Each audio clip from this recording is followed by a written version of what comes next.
Yeah, yeah, for sure. That's next on the agenda is going up in oops.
What's up, movie buffs? Happy Saturday morning to you. Thank you so much for stopping by for yet another live stream. Was having a little bit of technical difficulties. Luckily, I've got friends in low places. Ladies and gentlemen, say hello to Colby Sullivan. What's up, dude? Hey, what's up, man? Thanks for having me. Yeah. Super excited, man. And thank you for helping assist in getting all of this stuff figured out. So I was having some streaming issues this morning, and as many of you know, I already went live once or twice this morning, and we got it worked out. So I wanted to give a quick thank you to King of the Hills 34 for a $4.99 super chat a minute ago. I don't know what it said, but I saw it come through. So thank you very much. Hopefully he'll stop back by. If you had something important to say, we'll be waiting to hear from you. What's up, Jay Wolfie, Nick Mayfield, Patrick McCabe, TMSSMT, Colby Salt? What? How could you be in two places at one time? I'm good at what I do, man. Nice, dude. I love it. Nick Mayfield and Jansen Baker, welcome to the conversation, man. I appreciate you stopping by to talk a little bit of movies with us and TV. In this particular video, we are going to take a little bit of time to discuss Marvel's What If. Colby will be joining me for that so we can have a good conversation, because the man knows his comic book stuff. Why is that, Colby? Like, tell me a little bit about your YouTube channel and like what's your whole connection to this thing is. Yeah, some friends of mine have a just small YouTube channel that we do kind of, reactions, kind of the same stuff you do, podcast about comics and really any kind of geek culture that we can fan out about. That's our channel, Fan Out Crew.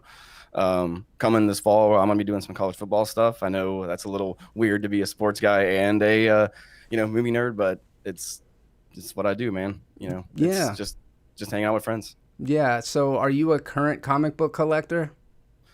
Not current, man. I haven't read, actually kept up with comics since early 90s, like Todd McFarlane era Spider-Man. Yeah, that was my jam in middle school, but definitely up on all things MCU and that kind of stuff. Yeah, you are. I saw you in the chat yesterday, and DC as well. You seem to know quite a bit about the stuff. I'm enjoying just being like, once nerds like won finally, in the early 2000s, and like now we can actually just enjoy life and being able to take over the world. It's nice. That's a very positive outlook. I feel like now we're the bullies. Like we used to be super get bullied all the time, and now we just bully the fuck out of each other. Like, oh, you don't like Star Wars. Oh, you do like Star Wars. Yeah. Oh, okay. You can't be on either side of this. Yeah, you one of those guys that does like the Rise of Skywalker. Yeah. Okay, here we go. Buckle up. Yeah, man. So we are gonna talk a little bit about episode 1 of What If. This is obviously, as all of you guys know, the first time that Marvel proper MCU has done anything canonical. And going into it, I was very much under the impression that each of these episodes was going to be its own standalone thing, that it's going to be just 100% an anthology. I don't know why I thought that. Let's just say that, because nothing Marvel has ever done. Though. I mean, their trailer basically made it seem like it was all going to be disconnected and stuff. So, how connected do you think it's going to actually be? I don't know. I like the idea of. I'm kind of on the fence because I like the idea of having them separate and just sort of, monster of the week kind of thing. But I also like the idea of one domino falling, like Peggy choosing to stay downstairs, to cause all these ripple effects that lead us down a different path of all these different other connected stories. So I could see it being kind of a mixture of both. Like, they are somewhat disconnected, but they all are connected by some kind of common thread. Like, kind of like how Guardians of the Galaxy is connected to the MCU, but it feels totally different because it's in this other part of the galaxy and space and stuff, but it's still MCU, you know what I mean? Yeah, oh yeah, most definitely. Shout out to Prime at a Nexus joining us in the chat. Just now saw that he was in here, and he and I are going to see Don't Breathe 2 after just a little bit, and Prime was actually there when I watched Free Guy last night, so maybe he can jump in after a little bit and just discuss that. I'm so jealous that you've seen Free Guy, man. I'm here on day 9 of COVID quarantine, and I can't go watch it, and it sucks. By the way, our friend Colby is dying from COVID, so everybody wish him luck. Send him some flowers. Yeah. You seem like you're doing all right. You feel better? Yeah, I'm about 95% now. I'm still got a little nasally stuff going on. We'll go into it, because it's gross. But, luckily, with the vaccine, I think I had much lessened effect than I would have if I weren't vaccinated. So, King of the Hills 34 joining us in the chat. I did not see your super chat. I saw that you sent one, and I thank you very much. But let me know what you said in it, because it popped up as a notification right before my shit out. You know what I mean? Dude, you know what, Colby? I don't know. I hope you don't take this disparagingly, because I love the guy, but you got some real Philip DeFranco energy, dude. I know. I can't sit still, man. Like, I am all over the place. That's not what I meant, but yeah. Okay, noted. But I'm like, your look, dude. You know who Philip DeFranco is? No. Okay. Should I? Yeah. He's an old school YouTuber that does a daily news show. So he's been around since like 2008. Since like the very beginning. Yeah, I feel like if I saw him, I would know him. You put me on the spot, man. I'm drawing a blank on the name, but hey, I feel like I probably know him. you've got sports, you've got comic book MCU knowledge. You don't, dude, you're covered. Absolutely. I know very little about a lot, or something like that. What's up? Good morning to Patrick McCabe. If I didn't say it, Movie Gangster. What's up? I love the name there, and we got Giannina. Gian Sullivan. Oh, look who's in the chat. Janina, my better half. I know. Indeed. I know this dude. I just looked him up. I know who this guy is. Okay, yeah, you're right. He does have. You do have a little Phil DeFranco energy. It was a good call. Yeah, it was a good call. King of the Hill 34 said, I can't join the stream for Free Guy because I wasn't able to watch because of the Delta variant. Hey, man, we get it. We absolutely get it. Oh, I don't care about spoilers. So. Oh, okay. It's not exactly that kind of movie either. It's not like it's The Godfather, you know what I mean? Right. Yeah. So, okay, what about episode 1 of What If? This is the episode where Peggy Carter ends up having to take the super soldier serum out of a unexpected attack from Hydra. So they rush into a situation where Peggy makes the call. She ends up becoming Captain Carter, not Captain Britain. Apparently that's a different character. It stars Haley Atwell as Peggy Carter, which is cool. And then we've also got Dominique Moynihan, Dominique Purcell. We got a Dominique guy who's playing Howard Stark. Oh, Dominic Cooper. Dominic Cooper, the other one. What did I said Dominic Purcell, which is the guy from Prison Break. I said Dominique Moynihan, who is Mary from Lord of the Rings. You come full circle. So. Well, eventually I might have got there. Yeah, man. So we do got some confirmation on the DeFranco thing. Love to see it. Captain America: The First Avenger version 2, says Jay Wolfie. So yeah, what did you think about it, Colby? So I've commented this on your channel after you and Holden did a little recap on it. I thought it was fine after the first watch, and I meant that in the best way. I mean, the MCU is so good now that if something is not a 10, it's just okay. That was cool, you know. And then something really interesting happened last night. My wife and I watched Captain America: The First Avenger because my channel is doing an MCU rewatch of all the movies, and we're still in phase 1. So I watched the first Captain America movie and then watched What If again, and it was a totally different perspective because all that stuff was fresh in my head, and really enjoyed it the second time. And I enjoyed it the first time. But I was like picking up a lot more stuff in the second time that I watched it. So animation is just beautiful, and I don't typically like that type of animation, but it just works so well for MCU stories. Yeah, I am such a passionate defender of 2D animation that I absolutely love how this carries that tradition forward and evolves it in some very cool ways. So totally, I agree with you. The animation is super smooth. I think the show it looks great, and I mentioned it in that review that I did with Holden that it feels like you can feel the Disney house style in the animation, and it also bridges that really well with the MCU. So I think visually it's a very impressive show, and I've heard people say to Jay Wolfie's point a moment ago that it just did feel like a retread of the first Avenger, but I feel like there were significant and meaningful enough changes that while it followed the same basic structure of it, we've got this Ironmonger suit that Steve's wearing in it. I mean, this is dramatically different in several ways. Yeah. What do they call it? The Hydra Stomper? Smasher. Yeah, Stomper. Yeah. That was a little bit of a bust for me, just because like I feel like it kind of devalues Tony a little bit, and Steve doesn't need a suit to be a hero. Like, he jumps on a grenade for people, you know. I think it is cool that he finally gets to be part of the action, you know. It was a little weird not hearing Chris Evans' voice for Little Steve, as I'm going to call him, but the guy who did it sounded very, very similar. So I liked that. It was cool hearing all of the, most of the MCU voices back. I really enjoyed Bradley Whitfield's character. Yeah. He is just a guy from a totally different era and a typical douche of that time, and he was like, "You're a woman, you can't do this. You're lucky to even be in the room." And it's people need to see that kind of stuff because that's how things used to be, and it's good that we've kind of moved on from that type of stereotype. Yeah, I agree. I think it was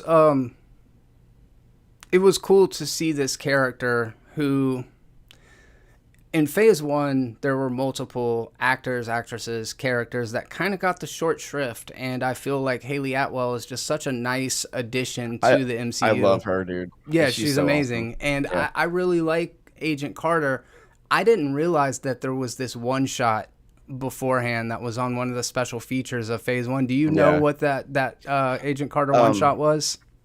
I think I watched it once, but I don't remember too many details of it. The only real one shot that I have any real recollection of is the All Hail the King one, the Mandarin, in jail with Scoop McNairy or whatever his name is. I thought that one was cool, but I don't really remember the Captain or the Agent Carter one that much.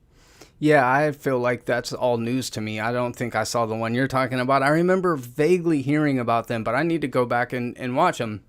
Coulson has a really cool one where he's on his way to New Mexico to, go to Thor's hammer, and he stops at this gas station, and it gets the people are trying to rob it, and he kicks their ass. I did see that one. That's a good one. Yeah, that is probably the only one I've seen. I don't know, man. We could jog my memory, and I might have seen other ones, but I definitely remember that because that was before S.H.I.E.L.D. and kind of just like Coulson was another of these fan favorites. He did get a spinoff, and so did Haley Atwell. But back to that point, it's even like Natalie Portman as Jane Foster, not a very well-developed character in those original Thor movies. And the fact that things are kind of coming around full circle and allowing to fill those characters out, I think is really cool, especially for people who really do love and they have no love for Red Skull because every time that motherfucker shows up in a movie, he just gets murked immediately. Yeah, I actually liked Red Skull a lot in Infinity War. I know a lot of people thought it was just kind of like out of left field, like why put him here? But if you think about what his character went through, it kind of makes sense. That's where he would end up. One thing that I did put on my list about the Captain Carter what if thing, I'm so over the Tesseract. Like, it is in everything, dude. Yes, it's everywhere, and I did like in Loki how they made fun of the fact that the Infinity Stones are paperweights now in that location because they don't work. That was a nice little wink to the camera. Yeah, to kind of build on that point, I felt similarly to the use of the shield, especially lately. We've been seeing the use of the shield with so many characters. Yeah, and it's fine because it's a cool thing, but I just feel like Taskmaster could have done something dramatically different from that whole Steve fight on the heels of, which I know the way that things worked out weren't exactly the way that they originally intended, but right on the heels of Falcon and Winter Soldier, then did this episode 1 of What If. It's just we've been getting a lot of that lately, but I'm sure it's kind of by design as we are phasing out characters like Steve Rogers, and I like the way that the What If series is setting things up and the way that it could tie into the larger MCU. But from a meta perspective, I'm actually very curious if they're going to expect audiences to watch an animated series to pick up on game-changing plot points. Yeah, we talked on your stream a few weeks ago. I thought it was interesting that they showed the new Big Bad in a TV show. I think they're just all in on the Disney Plus series, man. I think that they're like, hey, look, these are not optional. Like, you were watching these and that's just the end of it. Yeah, you're probably right. I mean, I'm super excited to see what they do with What If. I really want to see Party Thor. I don't know if you saw him in the trailer, but he's basically like a different version of Thor who like never made the choice to be a hero. He just sort of rules Asgard as like this dude bro kind of frat guy, Yeah. And it's Chris Hemsworth. So looking forward to that. I'm gonna miss Chadwick Boseman when he this is his last performance as far as I know as T'Challa. So that's going to be interesting. That was one of the things that was presented to me that I have mentioned, but I think is really fascinating, is because of the loss of Chadwick Boseman and because this is Chadwick Boseman's last performance, are they going to use What If to kick off? And to your point, they really are just like putting it all on the table and saying like, you're either on this train or you're not. Yeah. But Black Panther specifically drew out very audiences that don't necessarily always come out to see the rest of the Marvel movies. I think the box office numbers can attest to that, but it was nominated for Best Picture at the Oscars, for crying out loud. Yeah, that's a really good point. So I feel like that in particular would be a very ballsy move, and Holden actually mentioned it in our review that he wasn't sure. Yeah. What do you think? I think they have options. This multiverse thing opens up tons of options for them, not just for T'Challa, but Spider-Verse, potentially X-Men. Hugh Jackman can be Wolverine now for one movie or something. I mean, there's unlimited possibilities now. Ultimately, I think they will probably just give the mantle to someone else, to Black Panther. I don't think they're going to recast or do any kind of like digital reproduction of Chadwick. Maybe they will, I don't know, but it's not like he's the only Black Panther in the comics, so they totally have tons of precedent to pull from. In my mind, you have to make Michael B. Jordan Black Panther. Yeah, he's such a good actor. I remember him from Friday Night Lights, the TV series, when he was the quarterback. I don't know if you watched that show. It's so good. He's good in everything he does. And, now that they have the multiverse, and we've seen in the trailer for What If that Killmonger apparently rescues Tony, in Afghanistan. So maybe he's good in this universe and we get our new Black Panther. Totally down for that. And more Michael B. Jordan is never a bad thing. Yeah. I think the first time I saw him was in Fruitvale Station, and then I just absolutely love the Creed franchise. I think all the Rocky stuff is just so good. Man. Yes. Yeah. He and Ryan Coogler just have that connection, actor-director relationship. They just work perfectly together. Yeah. Random Andy's channel. What's up, buddy? I don't know if I said hello to you and Mark McKeever and Daryl. I hope you guys are all having a good morning. And also, my friend Alex of Momentum Media is in the chat, or was a moment ago. What's up, dude? Yeah, I hope you guys are all doing well. Alex actually just now recovered from a little bug himself, a little coronavirus himself. So it's hitting close to home now, and it's crazy because I'm over it. But anyways, yeah, we'll move on from that. I know you motherfuckers are sick of talking about it. Yeah, I don't blame you. I thought we thought we were done, and now, there's just, I like how DeSantis is basically just like, no. Yeah. Fingers in his ears. I'm not going to listen to it. I'm not going to hear it. So let's see. In the beginning of the episode, I'm having a difficult time remembering all of it. Can you walk me through any of the actual order of what things happened in? In What If? In What If episode 1. Starts out with Jeffrey Wright's amazing narration of What If, and he's got such a great voice. He's perfect for Uatu, the Watcher.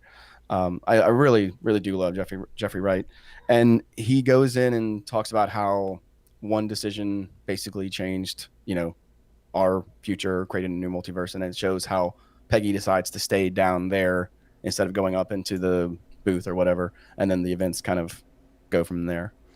Yeah, so Steve got caught up in the action and was subsequently shot in this, and it's kind of right. He's in rehabilitation, and the relationship between him and Peggy has always been it's always been a very important crux of the entire universe, but it was never explored in a way that I felt was super meaningful. So to have this extra 1 hour episode or 30-minute episode where it focuses on character moments between the two of them when they're both talking, and she's like, "You're my hero," and he's like, "You're my hero." It's like, we need more of that.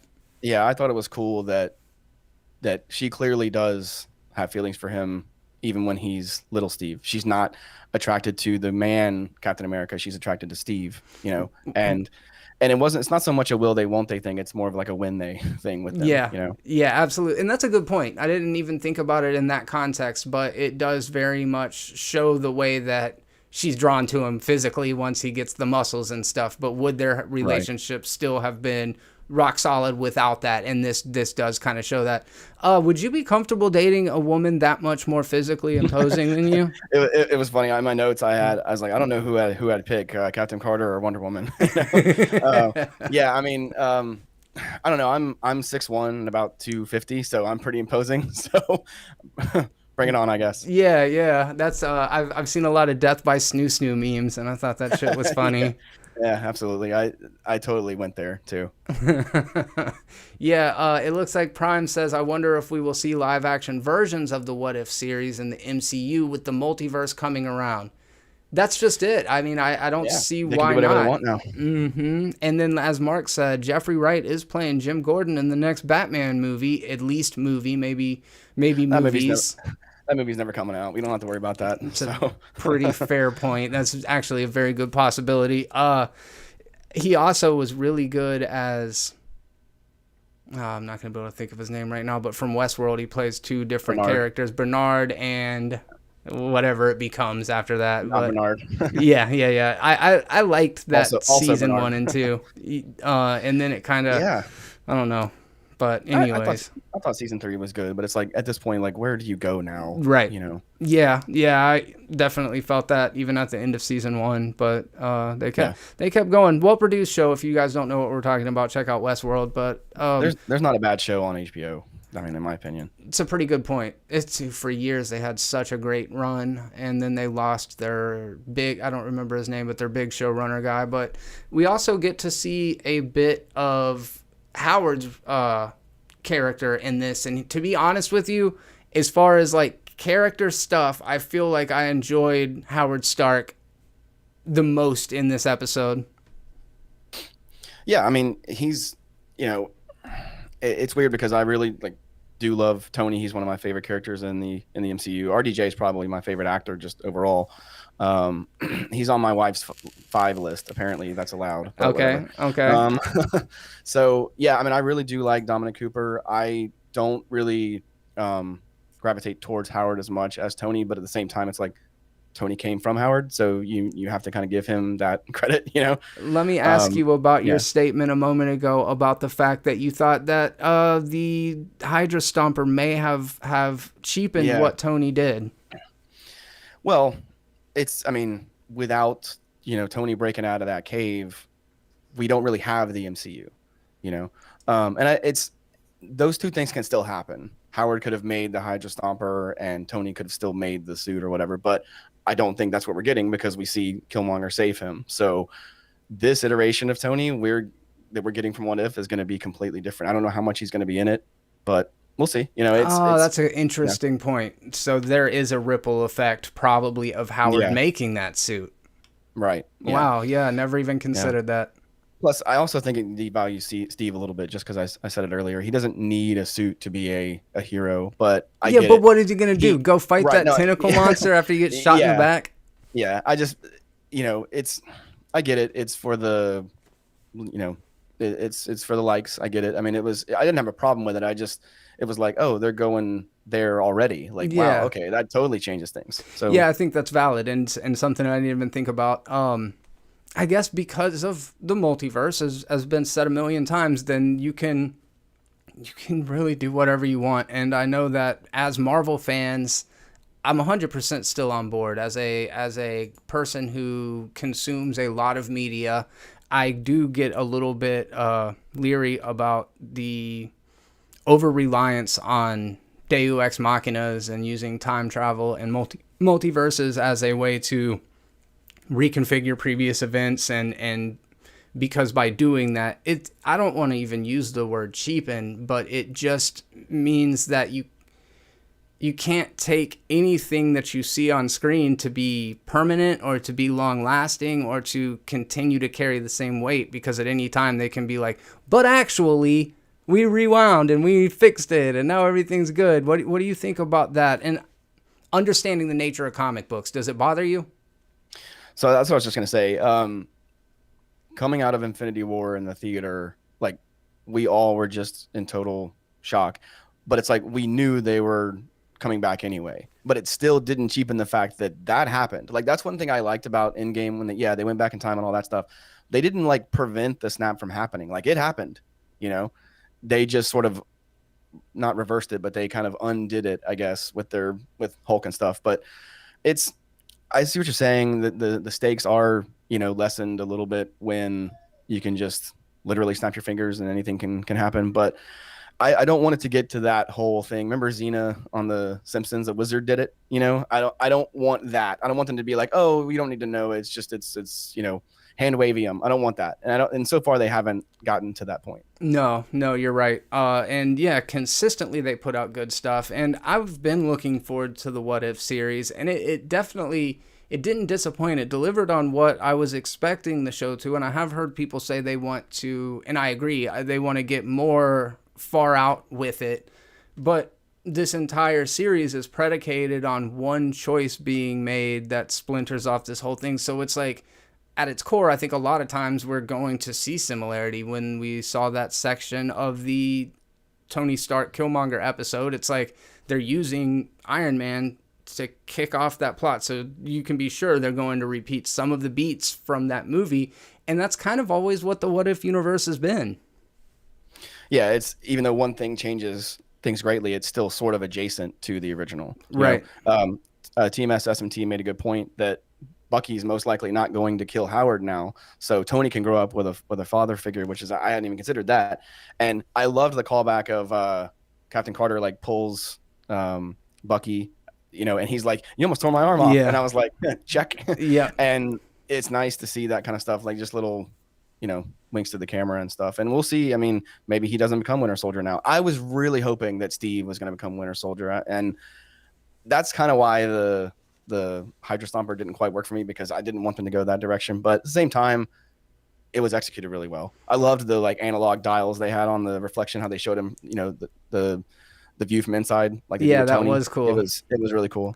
That's an interesting thought, because when Peggy said, or when she saves him and then Bucky says, "You almost ripped my arm off," I acknowledged the joke. I got the meta of it, but then I started spinning, dude, and I'm like, what even happened to Bucky's arm? And I guess it happened as a result of the fall. We never saw it, because when he comes back, he's just got the arm, right? Yeah, I think they showed him Winter Soldier when they're kind of like experimenting on him and stuff, and his arm is already missing. So I assume that it was either probably like it was frostbitten or something. I don't know. I mean, but yeah, we never really do see how that happens. I don't think we do anyway. Is it Hydra? It's not Hydra that discovers him, right? It's like Russians, right? Well, it's I thought it was Zola's men, secretly. Yeah. Yeah, You're right. and plus, again, all that stuff kind of blurs together anyway. At some point, Hydra's everywhere. Yeah, yeah. Hydra's shield, man. Yeah, or was, which I thought was really really cool. Yeah, most definitely. Yeah, I'm excited about it. Do you have any of the you mentioned Party Thor, which I acknowledge now. He like is putting a mug out and he's like super looks happy in the trailer. So I know that shot, but is there one that you're really looking forward to? That would probably be the biggest one. I know my friend Brian on my channel is absolutely looking forward to Star-Lord, I think is what he calls him. It's T'Challa as Star-Lord. I don't know how that's gonna happen. I guess Yondu's just gonna take T'Challa instead of Peter. I don't know what the ripple effect there will be, but that one could be really interesting. So, because is Killmonger Black Panther now? Is he the rightful Black Panther because he was never orphaned? Like we don't know. That's and that could backdoor allow this stuff to happen in the major movies. Yeah, it's interesting, and I wasn't expecting for it to have such direct connection. But then again, I felt the same thing about WandaVision. Like I was saying the same thing back when they released that, and then by the end of it, they had totally blown the doors off of it. So I should have known that, like, yes, these things are going to continue to matter. Yeah, that was Loki for me, because in the trailer, they made it seem like we were going to be kind of following Loki through all these different like escapades of him through time, like with the DB Cooper stuff. And I really like how they subverted our expectations, just sort of like molded that into him watching it like a DVR recording of it. We weren't watching it live. And then at the end, it's like, okay, this is not just optional viewing anymore. Like you have to watch this stuff if you want to keep up with what's going on. Disney's, I mean, they make a lot of questionable decisions on some things, but so far, overall, the MCU, I mean, they're just brilliant with their decisions. Yeah, the MCU is something unlike anything else ever, and I've also Kevin Feige just needs to take over Star Wars. Kevin Feige just needs to run Star Wars and just be like, okay, the sequels never happened, and here we go. How many movies would it be before there was a crossover with the Guardians of the Galaxy? So, oh my god, dude. In my headcanon, there is a movie called like Disney's What If, and it's like Avengers versus Empire, and it's just a totally like Elseworld, not connected thing, and Darth Vader discovers some wormhole and they go fight the Avengers, and just I'll die a happy man if that happens. I know it's not going to, but just to be able to see Iron Man, talk it up with like Darth Vader or Boba Fett or whatever would be awesome. I got a comment from my friend Michael Granger the other day on that YouTube video, and he said that he would love to see them adapt Wolverine becomes the Lord of the Vampires. Do you have any, like, I didn't even know that existed, dude, but do you have any, like, favorite what if stories from back in the day? I didn't really read those very much. I knew about them. I remember one with Hulk and Wolverine, but I don't remember the, like, details of it and stuff. Anything to do with Wolverine is cool because he's just such an awesome character, and you can go so many different directions with it because of his healing factor and stuff. And when you combine that power with other powers, it can be pretty amazing. I remember what if Spider-Man was in the Fantastic Four. That's probably the only one I remember. Who did he take the place of? Human Torch? No, he became the fifth member. Oh, okay. That's lame. Yeah, it's pretty lame. Spider-Man was always my favorite Marvel character. Same. Just in general. The Todd McFarlane series just really hit home with me. Sinister Six, I love that whole thing. I'm looking for a poster that's not on my wall. Hold up. Holden's probably wearing his Spider-Man shirt right now. You got a Alex Saviet. Yeah, nice, dude. That's awesome. One. That was my one of my favorite versions of Spider-Man, but definitely leaned heavily on the McFarlane style of the character. Which Spider-Man's webbing under Todd McFarlane was always so fucking crazy looking, like all the knots and stuff in it. But yeah, I always loved McFarlane. Let's see, what's another one that they had? Avengers versus X-Men. I guess my volume would have been Volume 2, which would have been 1989 to 1998, which sounds like it would have been when you were collecting as well. Yeah. What if War Machine had not destroyed the living laser? I don't know what that is. I don't remember that one. No. What if introduced Spider-Girl? The new character was popular enough for a spin-off series. War Machine needs more like screen time. I love Don Cheadle and Rhodey's character, and plus War Machine in the suit is just awesome. That's dude. That was my favorite of the Iron suits growing up. Dude, we did my channel did a rewatch on Iron Man 2 the other day, and I know a lot of people hate that movie, but like I really do enjoy that movie. I think War Machine is used just enough in that film, but then they haven't used him very much after that. Like, I mean, he's in all the big fights and stuff, but he doesn't really get his moment. I'm looking forward to that Armor Wars series on Disney Plus. You know, I'm about to isolate some fans here, but I actually think Iron Man 2 is better than Shane Black's Iron Man 3, which I know is probably a crazy call. I can't say which one's a better movie. I might isolate him even more because Iron Man 3 is my least favorite movie in the MCU. It's not very good. I agree with you, man. He's not Iron Man. He's not Iron Man in that movie. Yeah, I love the parties. The house party in Iron Man 2 is a fucking great scene, dude. It's so funny. Yeah, R.I.P. to the disc jockey in that movie. But, he died. Who was it? I don't remember his name. Okay. Apparently he was really, really popular. But that scene is awesome when they're just punching each other back and forth and nothing's happening. Yeah, dude. I like my problem with Iron Man 3 is Tony says it so many times. The suit and I are one. That you can't have it. Like there's no distinction between Tony Stark and Iron Man anymore. I am Iron Man. And in part 3, he's just like making some chemistry sets and using gloves to like, subdue people. I'm like, what? It's a Shane Black movie that takes place in the MCU. It's not an MCU. It's not an MCU movie. Yeah. Oh, we got a Mark McKeever saying, "Oh yeah, 2 is better than 3." Let's see. 2 is awesome. Random Andy's channel. We need to get a controversial Marvel character called something like Stripper Woman or Stripper Man. So I'm about to roast Team SMT right now. So Tony said, if you're nothing without the suit, you shouldn't have it. He's absolutely right, but he's talking to a child. Peter Parker is 15, 16 years old. He hasn't even like been to prom yet. Okay. Tony is Iron Man. He's 50 years old. He's lived his life and gone through all the stuff. Peter's a child. So there. I don't know. I don't know if I'm buying it. I mean, I know what the message is. It's like, hey, the suit doesn't make you the person. I get it. But Tony is nothing without the Iron Man suit. I mean, he's it's who he is. So Steve was right? By that same logic, then fucking Steve is nothing without the super soldier shit. Steve's a good person. Tony's a narcissist and an alcoholic. So, yeah. Fair enough. You can never take life lessons from an alcoholic, dude. This is what I love about this whole thing, though, because like we get to have this debate and go back and forth about stuff, and it's not an echo chamber. I like how people think that Iron Man 3 is good when I know they're wrong. It's awesome.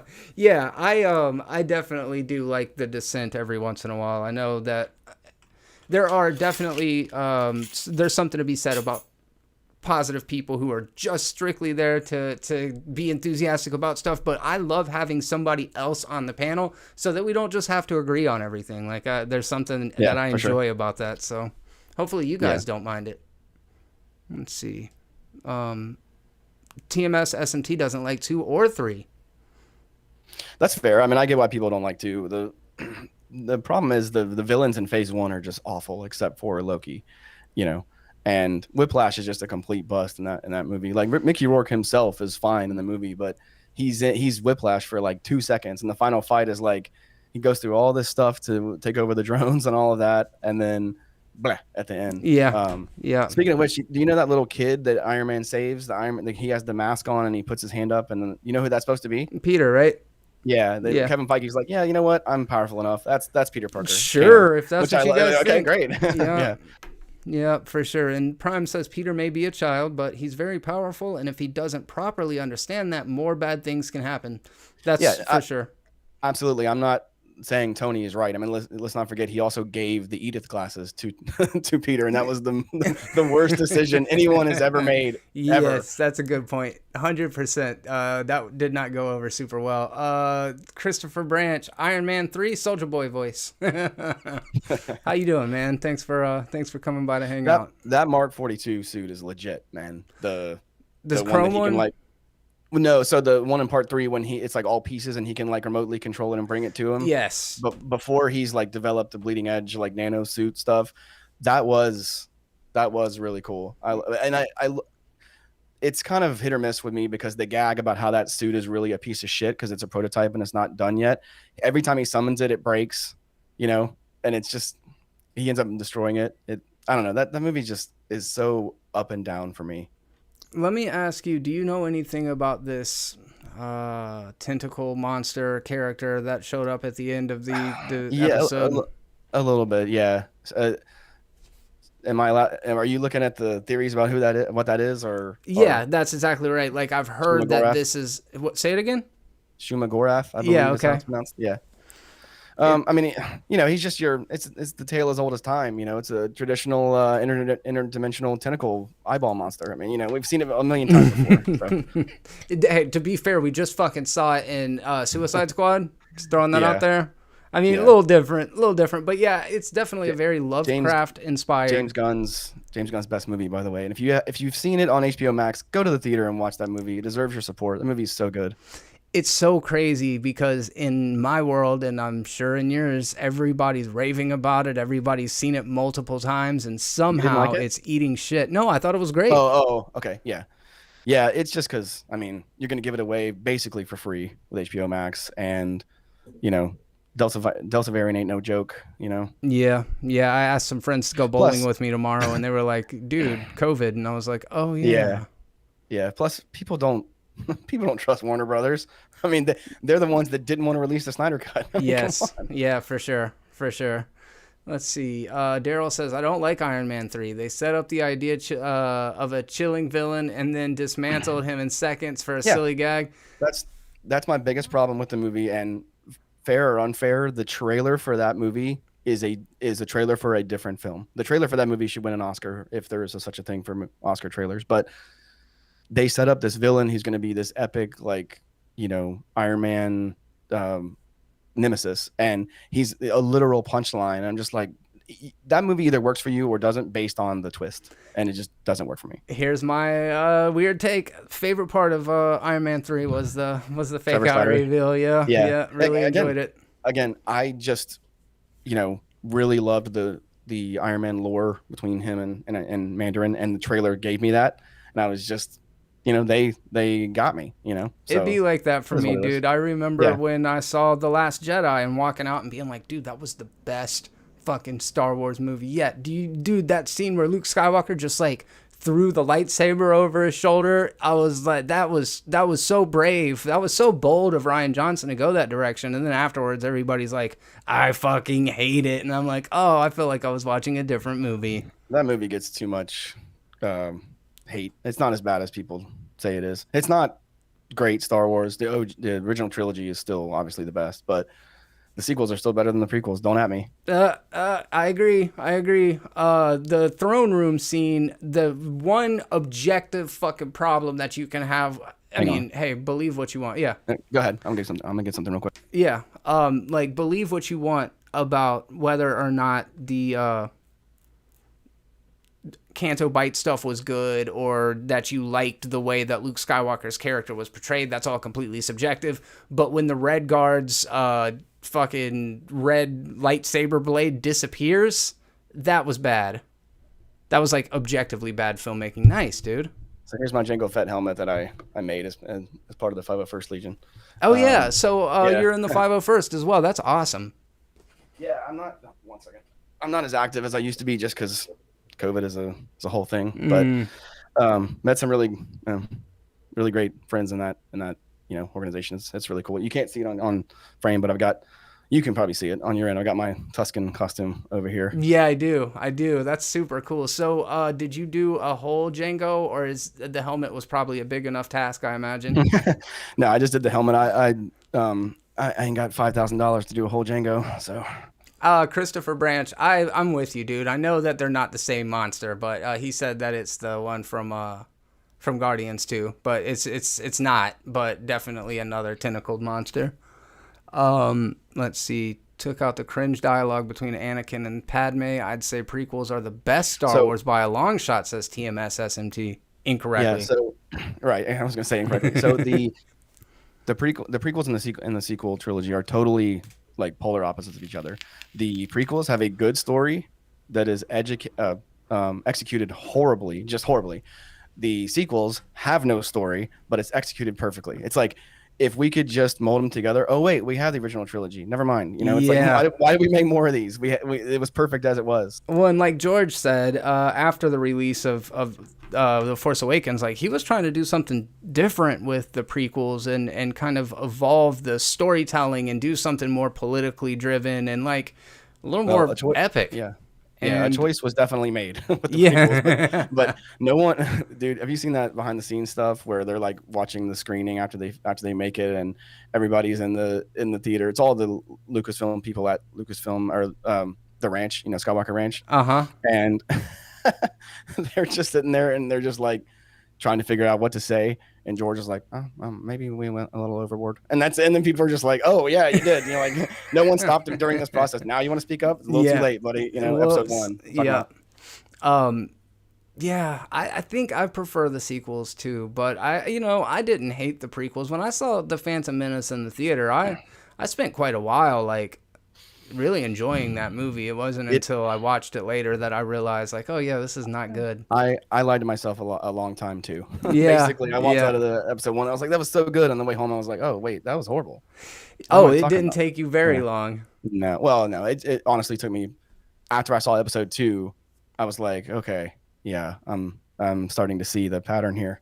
Yeah, I think episode 2 is the worst of the entire franchise. Yeah, it's the worst. It's definitely the worst one. A lot of people like episode 3, but yeah, I don't know. Three is the best of the prequels to me, but it's still just the prequels just don't have any soul. You know, they're just sort of bland and too clean. Everything's all polished, and because they filmed everything digitally in 2 and 3, and then there's so much CGI, and it just, I don't know, man. They're just too sterile to me. Yeah, I get that. Yeah, nothing looks lived in. But then to your point about it being 180 degrees opposite, like when JJ and Kathleen Kennedy came onto the scene, they were like, "What people like is OT, so we're gonna give them the OT again." And have you ever read the Star Wars ring theory? I don't read, dude. Go ahead. Well, it's basically just it's the idea that everything is circular in Star Wars. All three trilogies are connected, and they're different parts of the ring. Definitely check it out, because when you read it when you see it from that perspective, it does make the prequels better, but they're still executed just so bad. You know, the action is great, the lightsaber scenes are great, but it's too much. It's too in your face with the like stylized, coordinated combat. Like that's not how it would be. Yeah, you know? Yeah. Give me Luke and Vader and the Death Star any day. It was pretty ballsy of him to do a 3-part tragedy for the fucking Star Wars trilogy, though. Like I got to give him props for that. The whole thing was about turning your protagonist into a fucking terrible mass murderer, and I don't think he gets enough props for that in itself. Yeah, I may have gone too far in a few places, is what he said. Okay. Yeah, good call, Jansen. Yeah, man. Christopher Branch, it took me several watches to get past Jar Jar Binks. Hate that character so much. I get it. Dude, imagine if that movie came out today with all the woke people out there. Like think about how bad it was, how poorly received it was then. Think about it today. I mean, dude, Ahmed Best almost like killed himself because of all the negative reaction. Jake Lloyd didn't have it good either. No, he still doesn't. He's still got problems. Well, I blame all of you in the chat. It's all your fucking faults. Just anything that happens to Jake Lloyd moving forward, I blame you all. Well, no, one of you guys like the prequels. Your hands are clean, dude. All you other motherfuckers, you're responsible for Jake Lloyd's fall from grace. If you think about it this way, if no one had gone to see episode 1, they wouldn't have made 2 and 3, and it wouldn't be as bad as we wouldn't be in this position. Oh, it goes both ways. Yeah, man. Yeah. So anything else about episode 1 of What If? Was there any like standout moments of it other than like the main stuff that really was like that worked for me? Yeah, you're not qualified as a field or for field duty is what Bradley Whitfield's character said. I'm like, bro, did you just see these 6 like deuce and a half trucks she just like yeeted. Like, what do you mean she's not qualified? What do you, who is, you know? And then earlier in the episode, he said, you know, you're lucky to even be in the room. And then she throws it back to him later on. That was good. It's just typical Marvel fashion where they set up one thing and then they kind of call back to it and deliver in the end. I thought it was a little weird that Steve's just laying there and they find him, you know. It's like, oh, I guess it was good of the Hydra people to hook up his suit to that generator so he could power it up. Yeah, and use just it for be ready to go. That was nice of them. Yeah, I definitely can see that. I think one of my favorite moments was a comedic beat, and it's when Howard is giving Peggy the uniform, and she's like, oh yeah, subtlety is not your strong suit. And he's like, then you're really not going to like this. And he picks up the shield and put it down. That was pretty good. Yeah, and it was, you know, people are getting shot at in the opening scene, and she takes her like shirt off, and the dude is like, oh, Agent Carter. He like averts his eyes. I'm like, bro, there's more important things going on right now. Yeah. Manners. Let's see. I'm going to pull up. Oh my God, I do have a previous 59-second stream from this morning, but I wanted to pull up the comments from the What If video over here on my side and go through and see if I got some insightful comments in here among y'all's nonsense. Let's see. I did real quick. I did love how she got her powers really quickly because she was already like a trained operative and soldier kind of person, and in the first Captain America movie, Steve is huge now, and he can't like, he's not quite coordinated enough, and he runs down the street and then runs into that like shop because he hasn't like got his legs under him. Yeah, you know? That was cool. I think I'm glad you brought that up because one of the criticisms that I've heard a couple of people say against it is like, why was Peggy so much more effective than Steve? And as Colby just now said, and also the fact that she was a trained, well-equipped soldier going into that super soldier serum. Oh, she's certainly well equipped. Yeah, she is. Yeah, she is. Giggita. But she was like, Steve was the weakest, scrawniest of the men. So just part of me is like, I mean, it was amazing. Really, he could even really, walk. Yeah. You know, he just gained 150 pounds of muscle and gained 1.5 feet, you know? Yeah, that's a good point. And actually, Kim Plata says that down in the comments. He says, maybe Captain Carter seems stronger than Captain America because Peggy was relatively fit to start with before she got the serum. And I think that's a good point.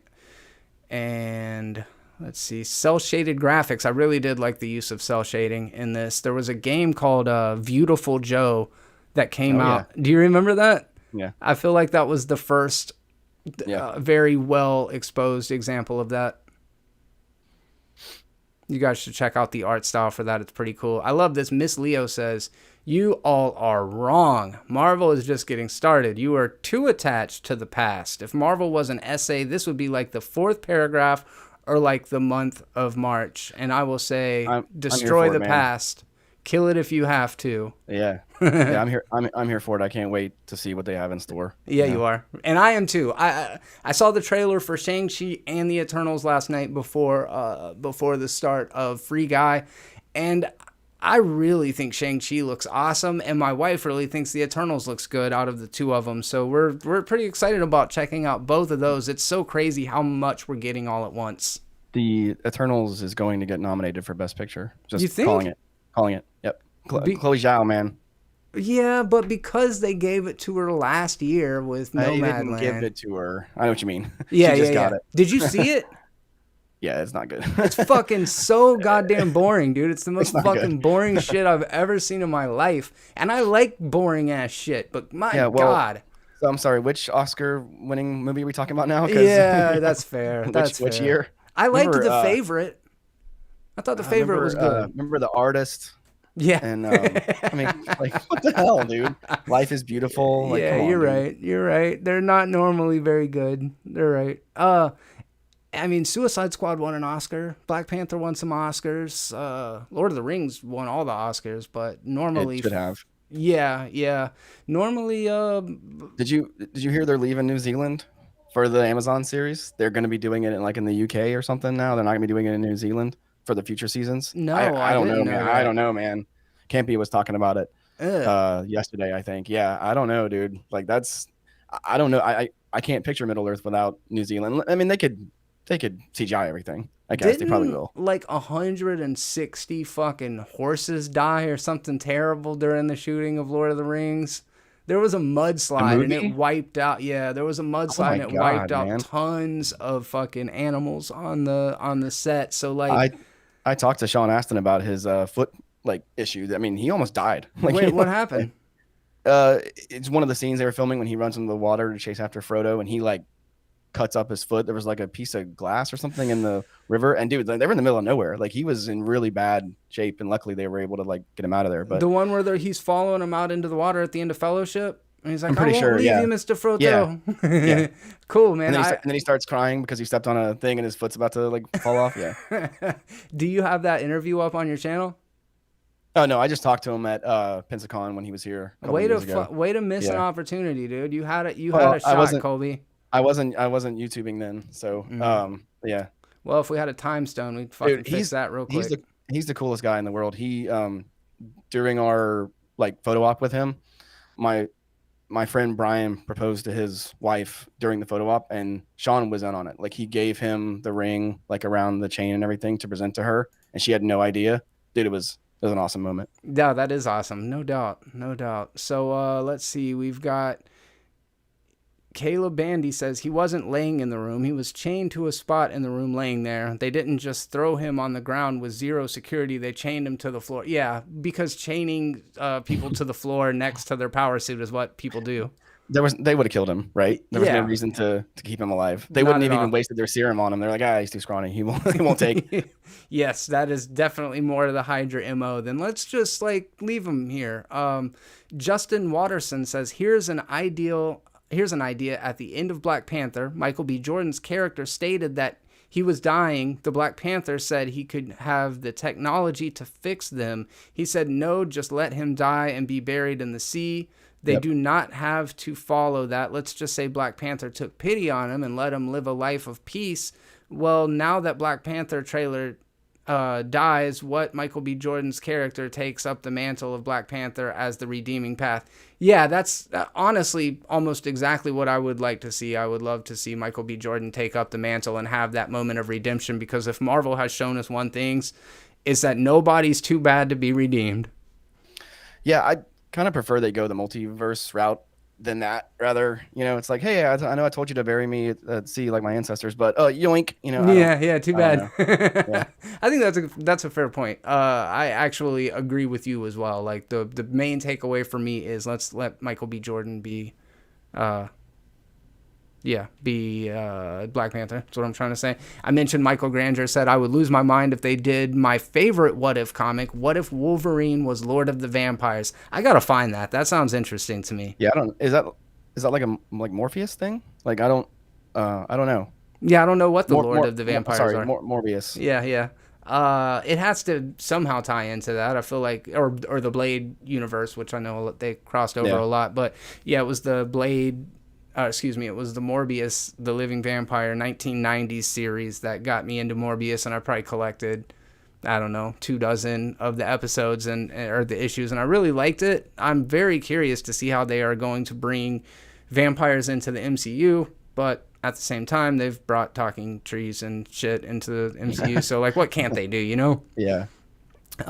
Brennan Barber says, it was meh. I didn't want to stop watching it at any point, but I wouldn't necessarily say I liked it either somehow. I don't know. It was exactly fine. So he seems to echo the fine part of your thoughts. That was exactly how I felt the first time I watched it. And then I watched it again with a little more perspective and liked it a lot more. The Ultimate Potterhead said the makers, when asked that whether it's possible that these characters, particularly Captain Carter, could join the movies, they said that they would love to use them and are hopeful. So it's probably a must-watch and not like it doesn't matter if you're missing it kind of thing. And I think you talked about that a bit. Apparently, Captain Carter is going to be in season 2 of What If anyway. Like, she's going to be somewhat of a recurring character, is my understanding of it anyway. So interesting. I didn't even realize we were getting a season 2. Yeah, I mean, I don't know. The more Haley Atwell we get, the better. I want to see a lot more of her. Yeah, agreed. Dante says, I think they had to start with this episode because Captain Carter is going to be the main character thread throughout the series. Yeah, that again just knocked that one out of the park. We had to get her origin out of the way for us moving along to the real series long threat. Cool, that's good insight. I like that. I like the idea of that. Instead of them being completely disconnected and just all random, I like the idea of it being, having like common threads to pull from. Yeah, I agree. I do think that that's what Marvel has always done so incredibly well, and to think that they were going to stop doing that this phase, it wouldn't make sense. So I agree with you. I think that is the smart way to go. And somebody named Miranda here, apologies for that. It was smart to use Bradley Whitford to replace Colonel Phillips. They couldn't get Tommy Lee Jones, but Bradley Whitford played the same character of Agent Flynn in the MCU one-shot Agent Carter, which is not canon to the MCU TV show Agent Carter, though given multiverse stuff, both may be canon to the MCU. That short had Whitford's Flynn as Carter's supervising officer at the SSR after the war, keeping her from going to work. She wants to be keeping her from the work she wants to be doing until she gets promoted for her service to run S.H.I.E.L.D. It's not essential viewing, but it was a great use of an established character. I really like Bradley Whitford in general. I didn't watch West Wing, but I love him in Billy Madison and Cabin in the Woods. I even did that laugh he does, and that part. He's so good in Billy Madison, man.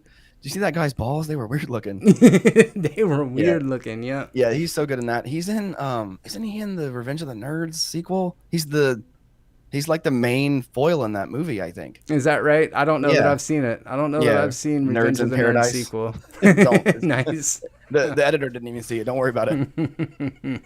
Well, yeah, appreciate the comments as always, you guys. It's always a pleasure to hear what you're thinking about the series and what you're feeling about moving forward. I see that Psycho 2X says, what are your thoughts on the new No Way Home Spider-Man movie with all three Spider-Mans? What do you think? You're a big Spider-Man fan. Sorry, 1 second. I'll give my thoughts real quick. So as far as having three different Spider-Men, we were talking about the original Andrew Garfield from the early 2000s, Sam Raimi movies, and Tobey Maguire, excuse me.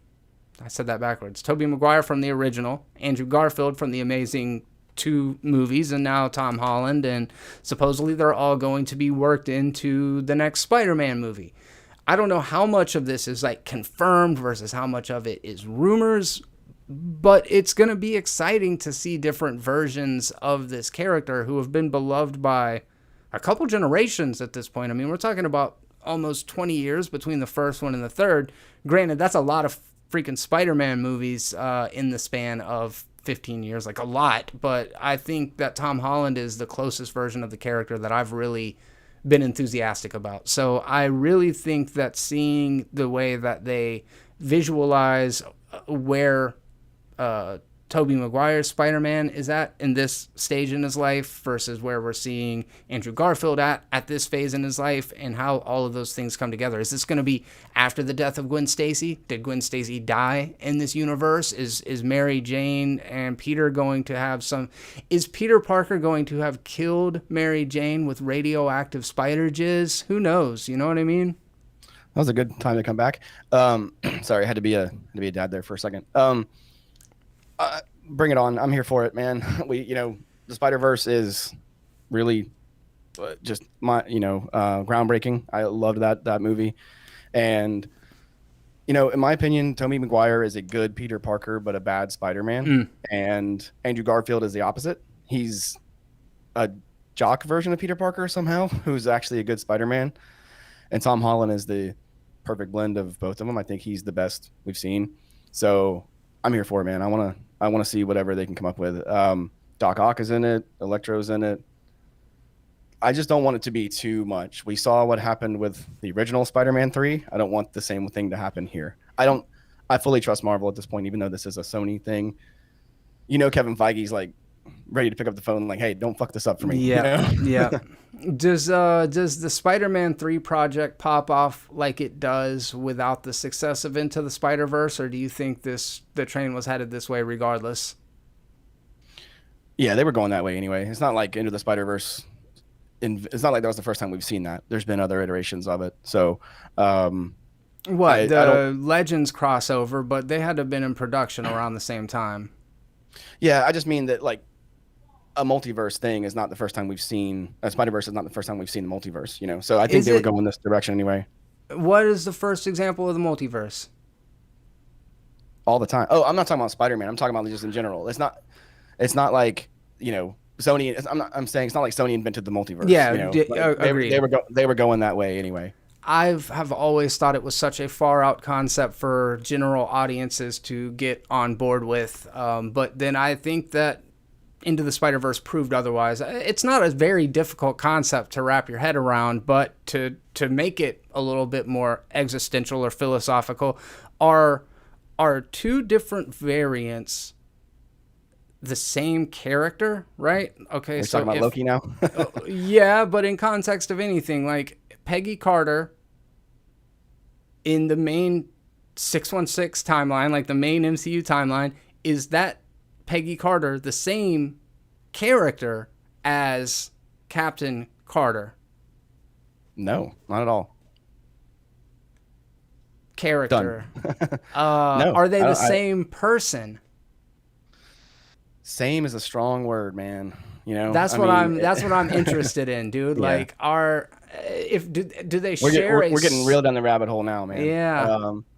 I mean, they are until the choice is made, and then when it splits, every second that goes by, they get more different. I think they're still the same person at heart, but they're just different versions of the same person. So I think that's a really cool way of looking at it. Like, we are basically a byproduct of the choices that we make. So a human being isn't static. There's this notion of the soul, but that exists outside of our lived experience. Yeah. So you mentioned bowling earlier. Your friends were asking you if you wanted to go. I met my wife at bowling with some friends, right? We had some mutual friends. That's where we met. I think about it all the time, where if I had just skipped bowling that night, where would I be right now? Certainly wouldn't be here. Yeah. So it's interesting. Let's see what you guys think in here. Events make a person, says Daryl. I think that's a cool way of looking at it. Let's see. Jay Wolfie says Andrew's good at both for me as far as the Spider-Mans. I can see that. I think a lot of people really liked Andrew Garfield's portrayal of the character. It wasn't so much for me, but I'm an older dude, and their first Spider-Man was very much I love those two movies. Yeah, I didn't have a problem with Toby or Andrew, just their portrayal of him. That's what they did. What the directors were going for. Yeah. I tend to lean toward the Raimi version a little bit more, but you know, I did like how Andrew's version was a lot more like of a kind of shit talker during combat. He was always like egging the guys on and stuff, and when he was fighting them with the webs and stuff, I like that because Peter absolutely does that. Yeah. Spider-Man does that. Peter doesn't. Mark McKeever says depends on the DNA if it's the same or not. That also speaks to the other side of the conversation, because I was talking about the notion of a soul, which would be something that is Are we static. talking figurative or literal here? So yeah, and then so if your DNA is the exact same, are you the same? It's interesting, but yes, that's what I've been trying to wrap my head around, because there was the whole conversation about, is Loki a narcissist for falling in love with Sylvie? If they share the exact same DNA, if they're two different versions of the same self as whatever a self is, you know? I think that's the wrong question, though, because like Loki is a narcissist. That's not the question to ask. The question, the thing is, of course he fell in love with Sylvie. There's no one else he could fall in love with. That's what makes it awesome, you know? Because it is himself, kind of thing. Like there's no one else ever had a chance, and they don't either. It's crazy. That show, they can go so many different directions, man. So far, we've got 4 to choose from. I mean, we've only got a very small sample size of What If, and I'm not asking you which one's your favorite or which one's the best, but which one resonated with you most? Like, which one's hit your sensibilities the closest? So, Falcon and the Winter Soldier was the most even keeled of all the shows. It was, we talked about it before. It was not really too many highs, not really too many lows, just sort of solid overall. But it was mostly stuff we had seen before, right? As far as MCU stuff, WandaVision and Loki really went to the well, with the stories or the decisions they made. What if I don't have enough of a sample size yet? Plus that one's so, we don't know how wacky that's going to be. What if to me is really more of a like sequel to Loki almost, Yeah, or a quasi sequel, spinoff. I'm going to say Loki just because of the fact that there's so much they can do now. The cat's out of the bag. Kang's our new big bad. Phase 4, Phase 5. Let's go. Yeah, I think I'm gonna go with Loki today as well, as far as one that suits my sensibilities the best. I really like what they were doing there and how it does open up conversation.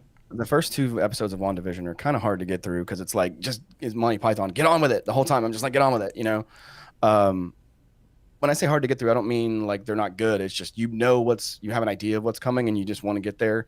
Whereas Loki was this sort of like, what is this? Where is this place? When is he? Like, what's going on? So I don't know. Loki to me was the one that resonated the most. You'd have to be a real boomer to like have that kind of nostalgia for the Dick Van Dyke Show and fucking I Love Lucy, which is what they were really capitalizing on in WandaVision. It's like, who is this shit made for? Like, I really like WandaVision.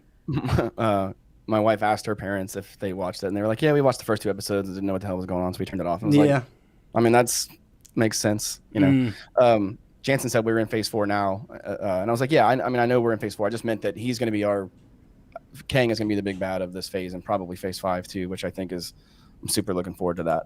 Oh my goodness, there's a lot coming, and I'm definitely looking forward to seeing what they do with Thor: Love and Thunder in particular. I've been a very big fan of bro Thor. I didn't really care for Thor too much in the beginning, but he's definitely become one of my favorite characters, and I love the way that YTD kind of leans into the humorous parts of it. I think I have it in my notes when we did our Thor rewatch a couple days ago that other than Loki's the character that has had the biggest character arc in the MCU. You could make an argument that Thor is right there with him because he's a total hothead, just wants to fight warmonger in the first one, and then in Ragnarok, who knew Chris Hemsworth could act? Yeah, right? I mean, dude, like he's really funny. I was shocked. His moments in was it Infinity War or was it it was Infinity War. He had a really great moment in Infinity War with Rocket. Yeah, he keeps calling him Rabbit and stuff. Yeah. But that's my favorite moment of the entire MCU is when he finally has Stormbreaker and calls down the Bifrost and just arrives, and then Hulk is like, "You guys are fucked." It was so good. That really is an awesome moment. Yeah, especially really in the theater, like dude. People stood up and clapped, with the IMAX, speakers and stuff. It was awesome. Jansen says, I'm 23, have not seen much of Dick Van Dyke, and still loved its appearance in WandaVision, partly because I've seen a lot of Andy Griffith's show. That's good. Yeah, that's good. For sure. And I think so many of those syndicated television series were on forever, so even you could probably find Dick Van Dyke playing right now on Pluto TV. As a matter of fact, I think you can. But yeah, I didn't grow up watching a lot of that stuff, and I love WandaVision though. Don't let me mislead you there. It's funny to think that they would lean so heavily into a demographic that is, traditionally just very underserved. Well, if I remember correctly, it was supposed to be the third one that came out. I'm pretty sure it was Winter Soldier, then Loki, then WandaVision. Oh wow! I know Winter Soldier was supposed to be first. Yes, and it was completely different than what we'd seen before because it was COVID, the whole rescheduling thing. I mean, I really enjoyed WandaVision. More Kat Dennings, please. Yeah, and we're probably going to get more of her. And Mark McKeever, you brought up a great scene from Falcon and the Winter Soldier. The Wakanda White Wolf Bucky scene being cured was one of my favorites. So that was good. It was. Sebastian Stan, I feel like, is another... He's a cipher or a foil more than he is a character on his own, in particular until Falcon and the Winter Soldier. So he was really able to break loose of just being a foil for Steve or the object of Steve's desires. I think that I have one negative with that show, and it was when Bucky went and basically, talked to the old Asian dude and admitted that was the one that had killed his son. And the dude is just like, all right, and closes the door and shrugs. And I was like, that wasn't what I was expecting, you know? But overall, I think that the show leaned on Sam a little bit more than Bucky. I still don't think Bucky got the screen time that he really needed, but there's also going to be a season 2. So we'll see how that goes. Or maybe there's a movie they're going to do. I don't know. We'll see. Yeah, I'm very much looking forward to the follow-ups from everything that we've seen so far. I think that there's so many just directions that things could go that I feel like I'll have a better handle on it after Multiverse of Madness and after what is Spider-Man 3 called? No Way Home. No Way Home, yeah. So I think, and the reason why I point to those over the Eternals and over Shang-Chi, and this is just strictly based on trailers and news out of the trades, but that Eternals and Shang-Chi are going to be a little more self-contained, and the other two and delayed. Yes, correct. And the other two are going to have mass MCU effects that are felt throughout. What's your impression on that? Am I off? So I think you're dead on. Shang-Chi takes place after the snap, before the blip, right? Mm-hmm. Yeah. So it's amazing that people are able to keep up, because it's just like watching the original Deadpool back and forth, you know, which that movie's a masterpiece. I'm not picking on that movie. It's a 10 out of 10. But it's like, damn, what timeline are we in now? You know, and now there's a million other timelines, so I guess it doesn't matter. But I'm looking forward to Shang-Chi. I really respect Disney's or Marvel's choice to make it theater exclusive, because too many of these movies are getting straight to streaming or whatever and just aren't getting the recognition they deserve. And this way you avoid the the legal issues like ScarJo is going through right now, which, you know, I thought it was interesting that they gave Dwayne Johnson a new deal with Disney Plus, but not her. Like, he's got a team behind him. That's what I would imagine. He's just got, which you would think Scarlett Johansson would as well, but that's the fucking Rock. Like, you know, he's just way on top of that stuff. Yeah, he tells the lawyer, it doesn't matter what your name is. And he just signs it and leaves, you know. Yeah, there's a lot of, Jay Wolfie and Jansen say Shang-Chi is not delayed. Shang-Chi won't be delayed, LOL. It's not delayed yet. Yeah, I don't think you guys are... Venom 2, Let There Be Carnage just got delayed. Granted, it was only, 2 or 3 weeks? Yeah. But, I don't know, man. Delta's, it's a thing. Yeah. I mean, I hope they don't get delayed. I'll be there. Yeah, 100%. I'll be there regardless. And a matter of fact, I thought I was going to do a little bit of free... Well, we got a little bit of time. Let me see if... We can talk about it. I mean, I'm going to see it anyway. So I have my theories, but we can talk about it. See if I can't get Prime in here.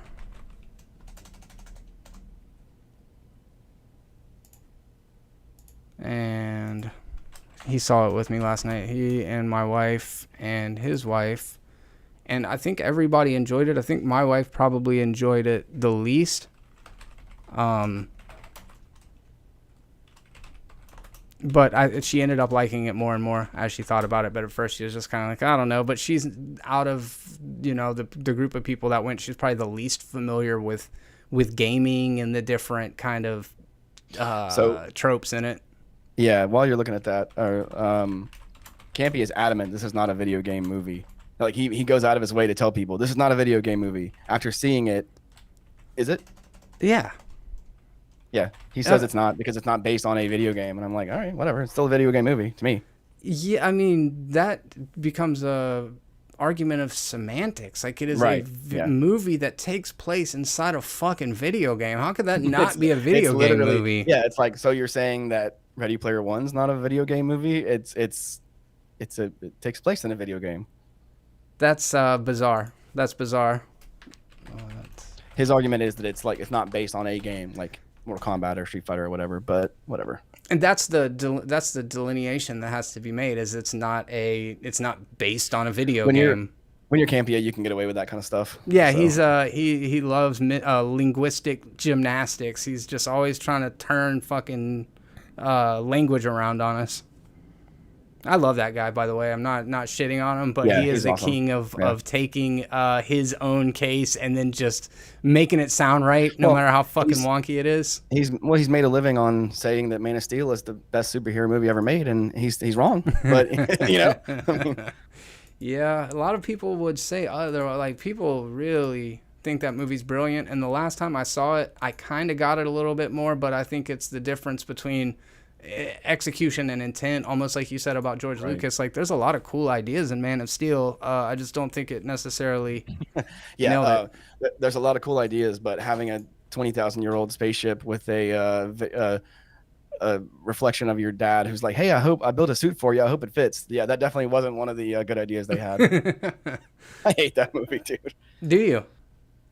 What's your favorite DCEU movie?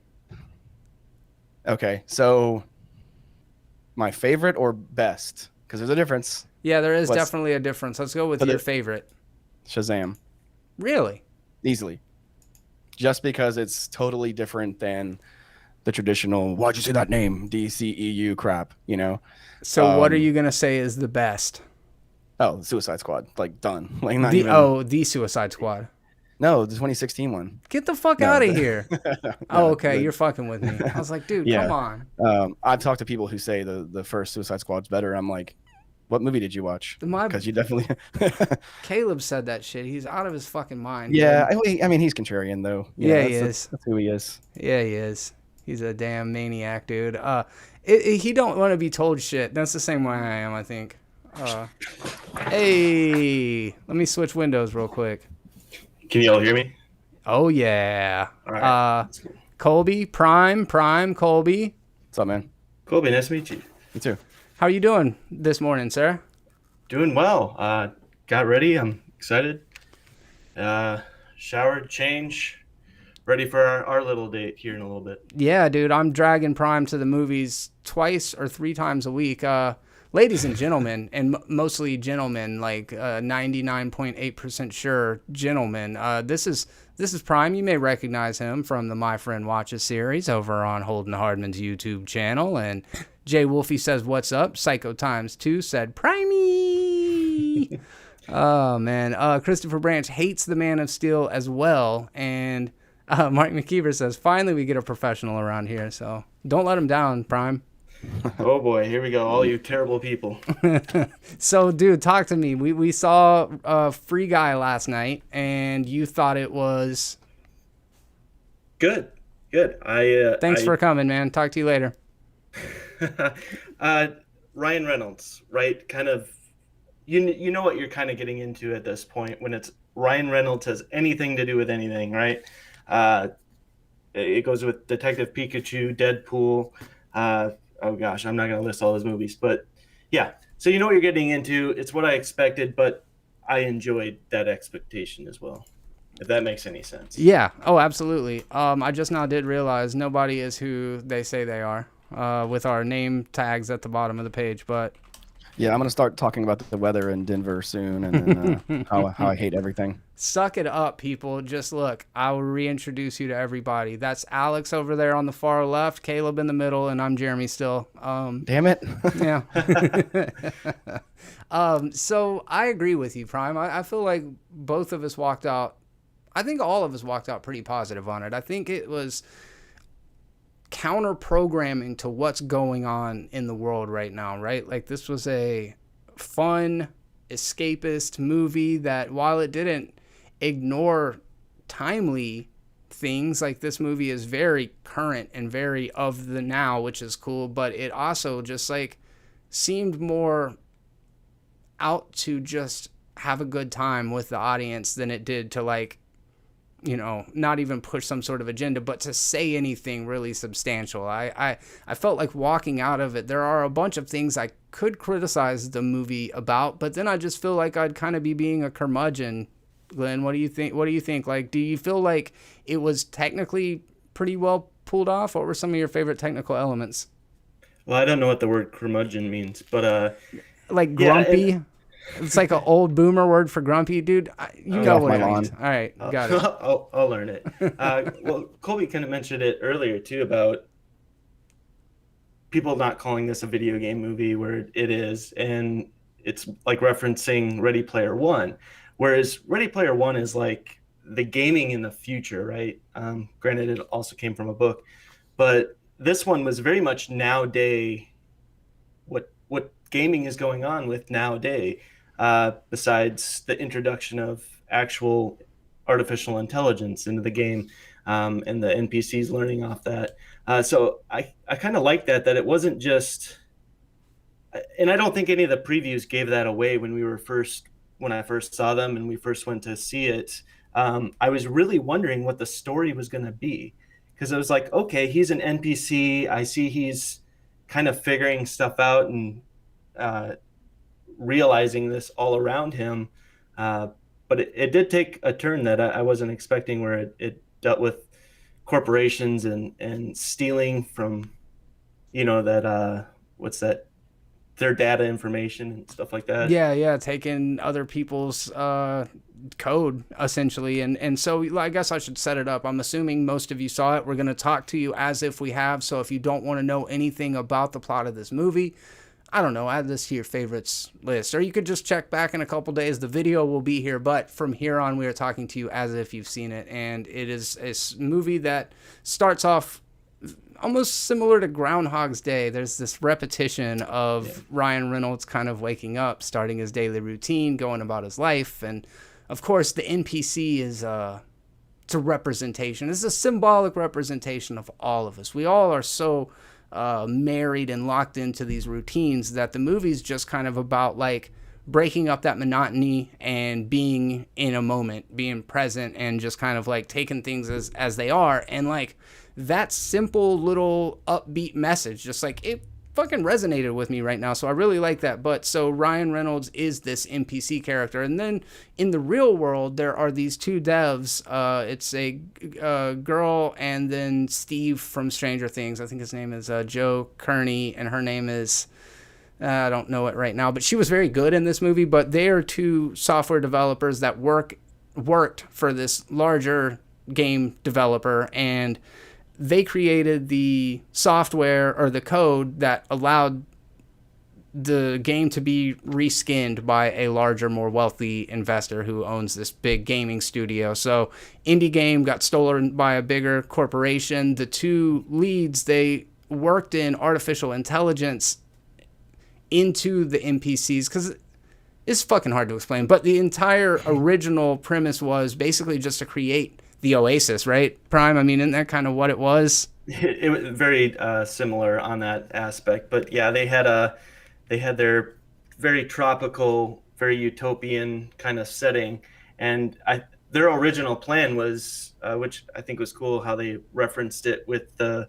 like you said, the kind of Groundhog's Day. Every time waking up, he says hello to his goldfish, and that was the overall premise. Later on, was a world built that players would just kind of fishbowl reaction with NPCs in the world, and the NPCs would slowly evolve over time in that game.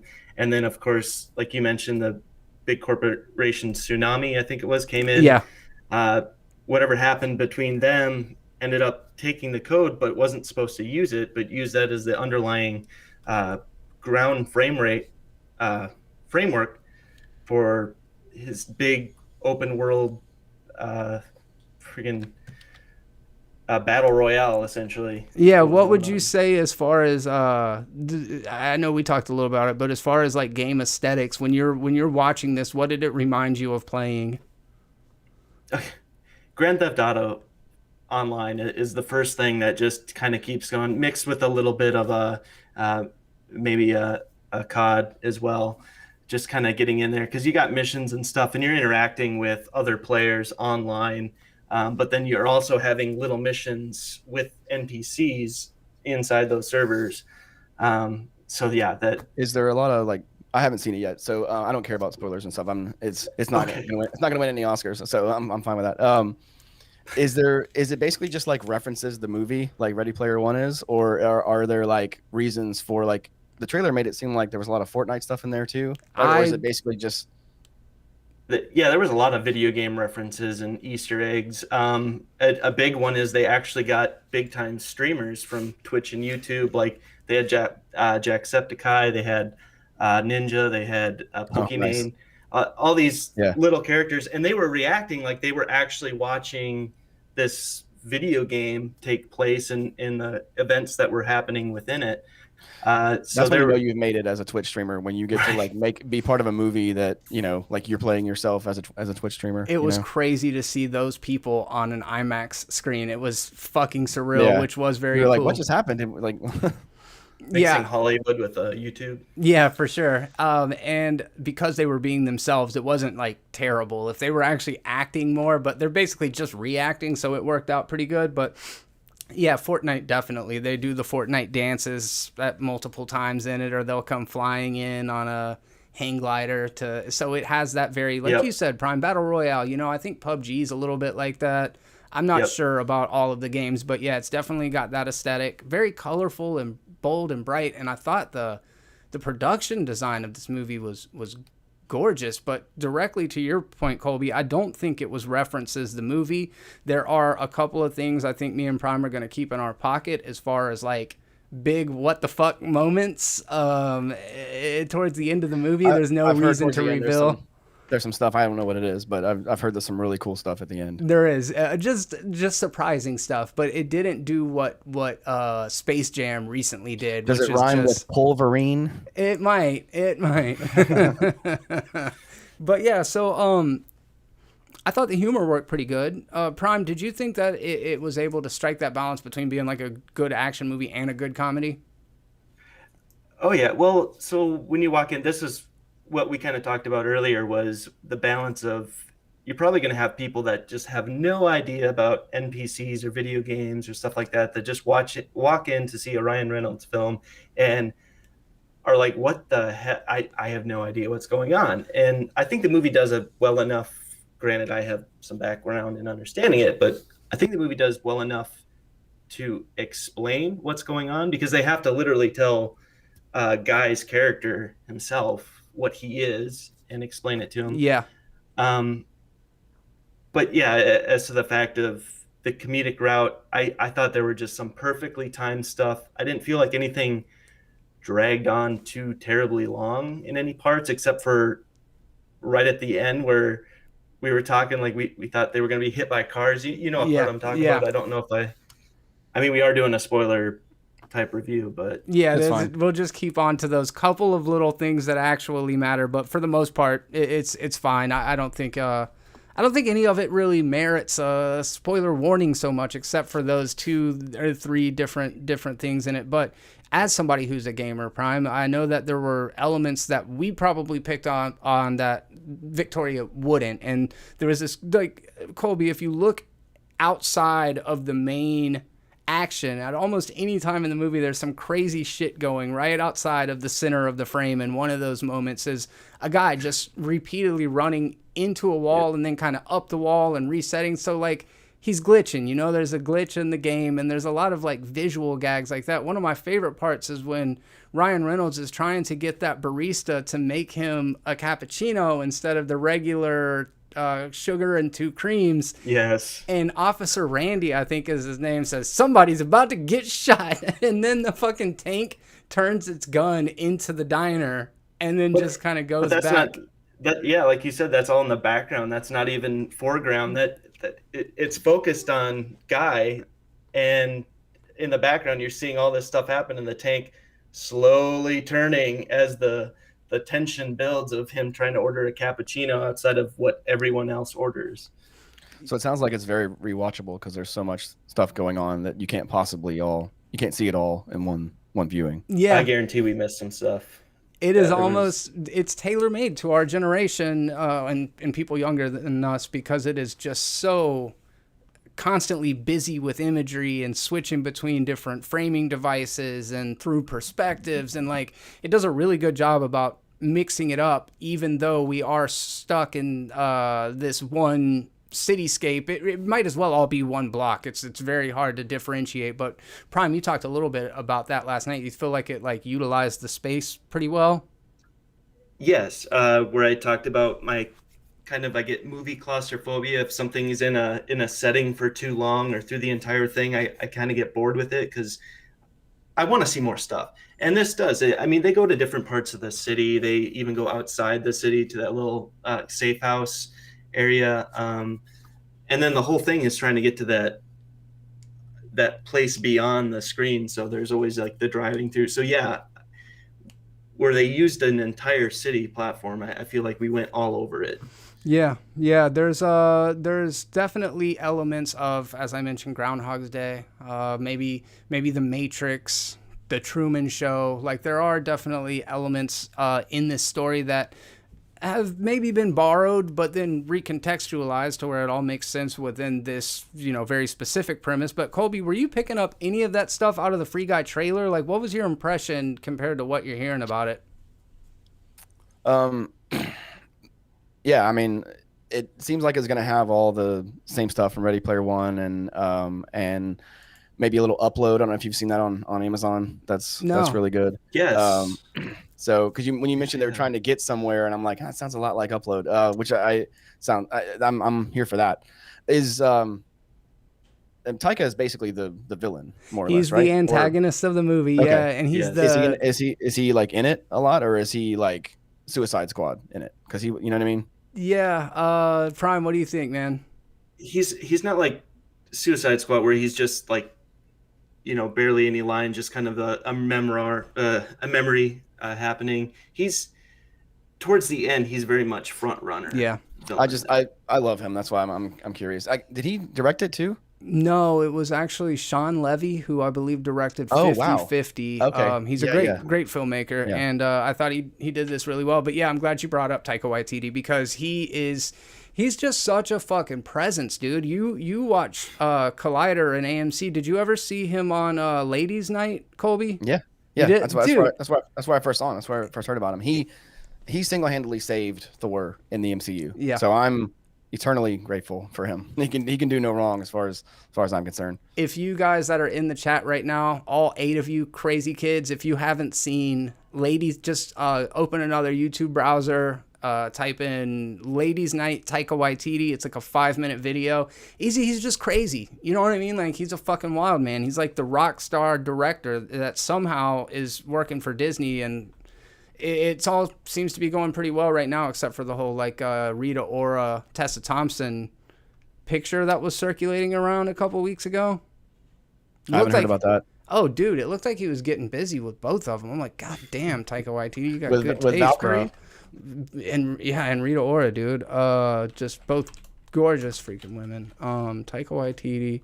I got to put this up on the... And the reason why I say he got in trouble about it, he really didn't get in trouble about it, but a paparazzi took pictures of it, and then Disney made him, like, say something about it. So, all right, without giving anything or too much away, the Korg and Deadpool reaction trailer to Free Guy, should I expect anything to come from that? Nah. Okay.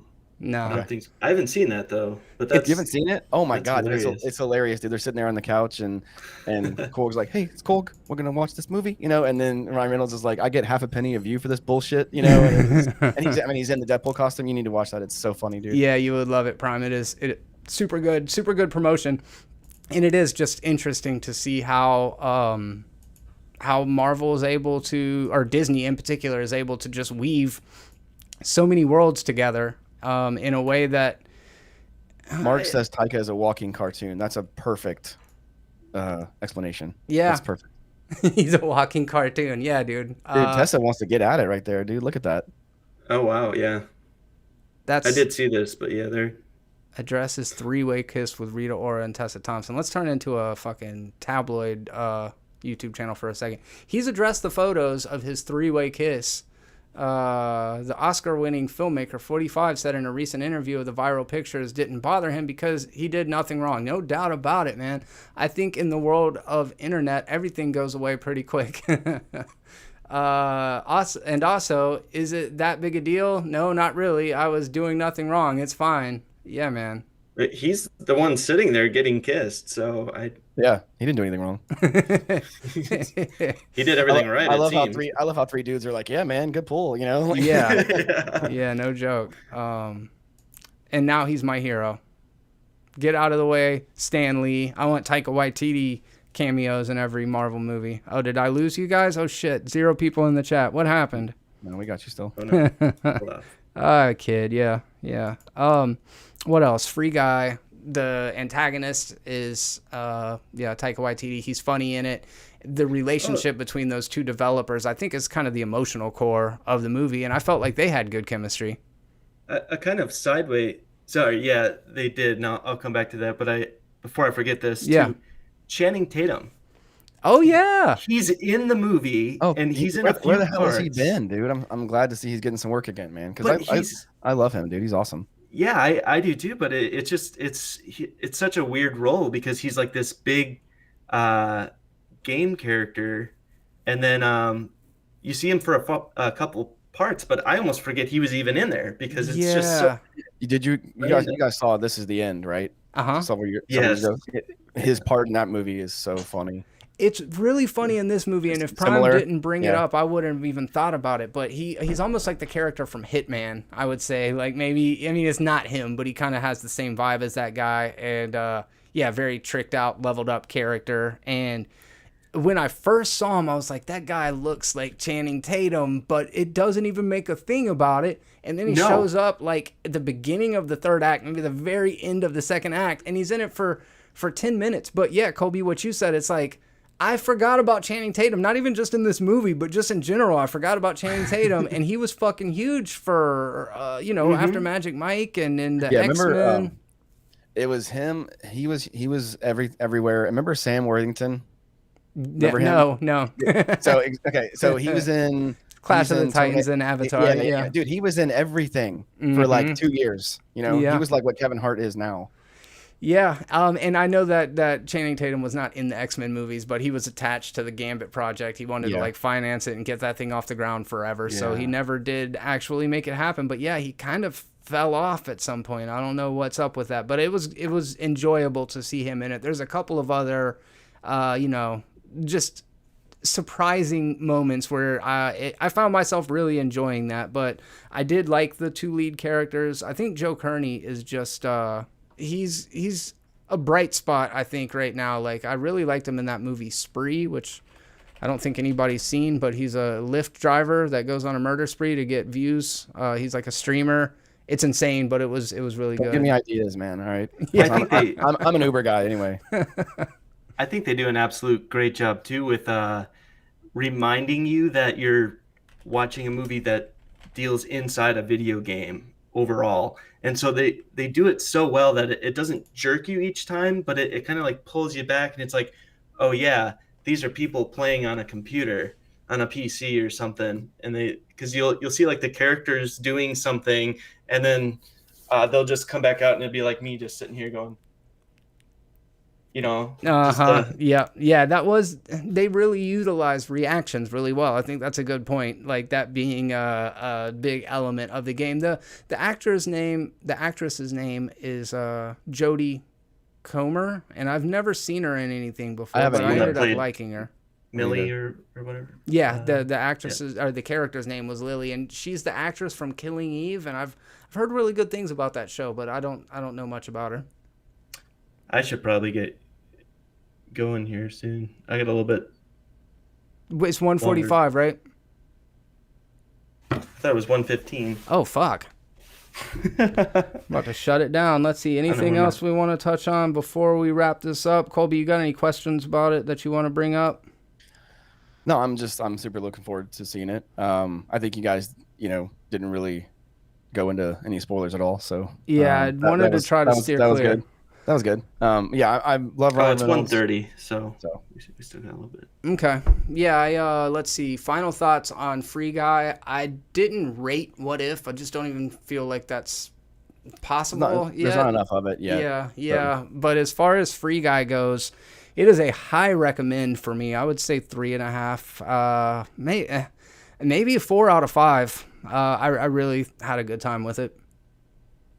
Prime? I'd put you right on that ledge too, but I'm not gonna say 5. 4 seems a little too generous. I mean, I did enjoy the movie, but I don't know if it's one I would purchase and watch over and over again, kind of style. Mm-hmm. So yeah, I'd say right there between like maybe 3.5, 4. Yeah, I feel like the 3.5 is the safer direction to go. I think going and seeing it in a theater, it's definitely worth seeing, and yeah, in the theater too, the IMAX because you want to be pulled into the game too as well. Yeah, absolutely. Guys, let us know what your thoughts are on Free Guy. Also, what if you have any theories for things that you would like to see moving forward.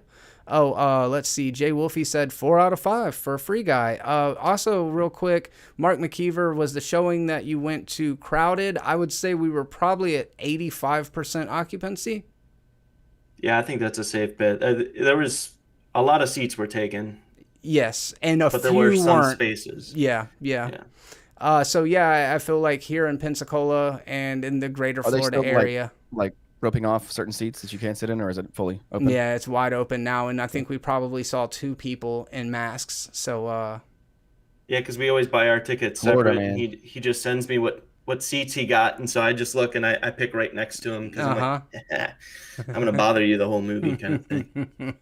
All right, well, Random Andy's channel, 4 out of 5 or an 8.5 out of 10. Very positive score there. I'm glad you guys enjoyed it. TMS SMT perfect, 5 out of 7. I love your math. I love your faces. You guys have a good one. And also check down in the description. I will post a link to all of the things that you can find, including Fan Out Crew and more. Thank you guys very much for joining me, Caleb and Alex. It's been a pleasure. Thanks, guys. Thank you for having me. Yep. Until next time, and on behalf of all of us, be terrible.